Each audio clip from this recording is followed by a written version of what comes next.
Pang-apat na araw ng aking pag-gym. So ayan, sa pang-apat na araw nga mga langga, medyo nawala na po yung sakit ng aking katawan. Unti-unti nang nasasanay. Sabi ko naman sa inyo, ay sa simula lang po talaga yan. Kailangan lang talaga itiisin mo yung sakit dahil wala naman po talagang madali. At ito nga pala yung pinagagawa ko nga ngayong araw. Nako po, talaga naman uulit pa ba bukas? Ang una ko nga palang ginawa dito ay jumping rope. So yan po yung aking pang warm up. Ayan. Pagkatapos, ito na nga, nagsimula na nga akong gamitin yung mga laruan nila dito. So ito yung una. Nako, tingnan yung itsura ko. Ang sakit talaga langga. Bali 10 counts nga yan. Pagkatapos ulitin mo ng 3 beses. O diba ang saya?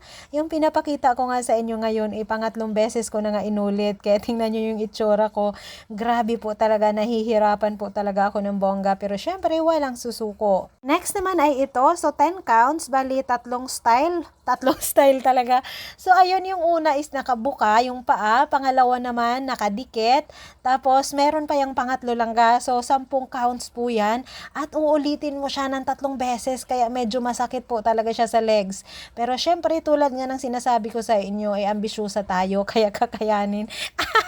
Ang kasunod naman na ginamit ko dito is ito. Napakasimple lang po niyan tingnan, pero sinasabi ko sa inyo, ang sakit niya talaga sa legs. Sabi nga nung coach, dapat daw lumakas daw yung legs para kakayanin na nga yung mga susunod na exercise. So bali 60 days nga itong enroll ko sa kanya, pero langga libre naman po itong pagtuturo ng 60 days. Pero hindi talaga siya nakatutok sa'yo kasi katulad kanina, 2 kami. Pero kung gusto mo naman na tutok talaga sa'yo, magbayad ka. Yun nga lang, medyo mahal. Legs exercise nga tayo for today talaga naman. So ito, 10 counts po yan, bawat legs. Pagkatapos uulitin nyo po ng 3 beses. Sa bahay, pwedeng-pwede nyo rin naman pong gawin ito. Gumamit lang po kayo ng mga water bottle. Yung kaya lang po ninyo yung bigat. Wag na po maghanap ng wala. Pagkatapos, syempre sa kabilang side, 10 counts lang naman yan at ulitin nga lang ng 3 beses. So medyo masakit, pangatlong ulit ko na yan langga, kaya medyo nahihirapan na po talaga ako.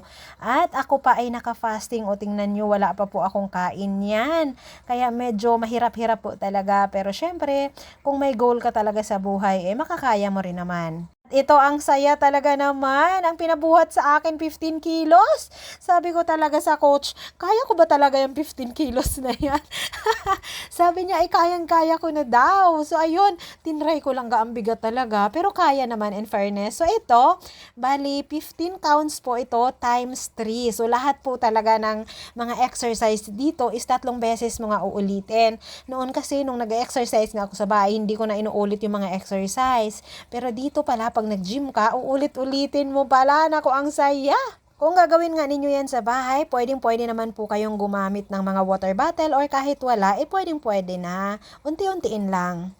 So itong machine na to, nako talaga naman, bali 25 ito lang ha. 25 times mong gagawin, pagkatapos uulitin mo ng 3 beses. So bali 75 lahat. At grabe, ang sakit talaga. Ang sabi nga nung coach is para nga daw ito sa ating core. Yun nga lang, hindi ko talaga kaya yung tuloy-tuloy na 25 na ako naman talaga. Lagi ko nga sinasabi dito na makikita nyo akong nahihirapan, pero yung pagsuko, never ko talaga yung gagawin. Kahit hirap na hirap ako langga, lagi ko talagang sinasabi sa sarili ko na kaya mo yan. Ngayon ka pa ba susuko? Mahaba-haba na ngayong nilakbay ko sa pag-exercise na ito, tapos ngayon pa ba ako susuko?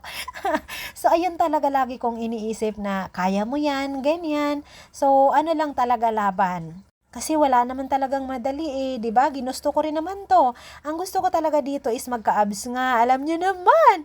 So ayan yung tiyan ko, sa totoo lang may hugis naman na. O tingnan niyo yung gitna 'di ba? Parang may abs na. Ambisyosa talaga. So ayun nga mga langga 'di ba? So bakit ako susuko? Ayun, inunti-unti ko talaga siya hanggang sa natapos ko nga yung 75. Pero 10 po yung ginagawa ko pagkatapos pahinga, 10 ulit pahinga, tapos yung 5 na last. So ganyan. Kasi kung ituloy-tuloy ko na ako, baka naman himatayin na ako sa pagod. At ito nga pala yung last na exercise. So ayan, naluloka talaga ako kasi nung sa bahay kasi langga, alam nyo ba, ang counting lang naman, a timer, 45 seconds, dito counting. Ang pinagawa nga niya sa akin dito is 12. So yung 12 lang parang times 2 siya. Kasi pagdating mo doon sa gilid, saka mo pa bibilangin na isa. So parang 24 na counts. Pagkatapos, gagawin mo siya ng 3 beses. Kaya para talaga akong naiiyak dyan sa sakit. Ang exercise na to ay pwedeng-pwede yan sa bahay. Kung walang dumbbell, pwede naman po yung water bottle yung ilagay. Unti-untiin nyo lang po, mag-counts lang kayo ng 10, ganyan, hanggang sa kaya na ninyong mag-30. Super effective talaga kasi ito sa ating mga tiyan, lalong-lalo na kung gusto mo namang lumiit yung inyong tiyan. So ayan, tingnan nyo yung reaction ko dyan, super sakit po talaga. Pero syempre, kakayanin natin yan. Daghang salamat sa inyong pagtanaw hangtod sa sunod na oras.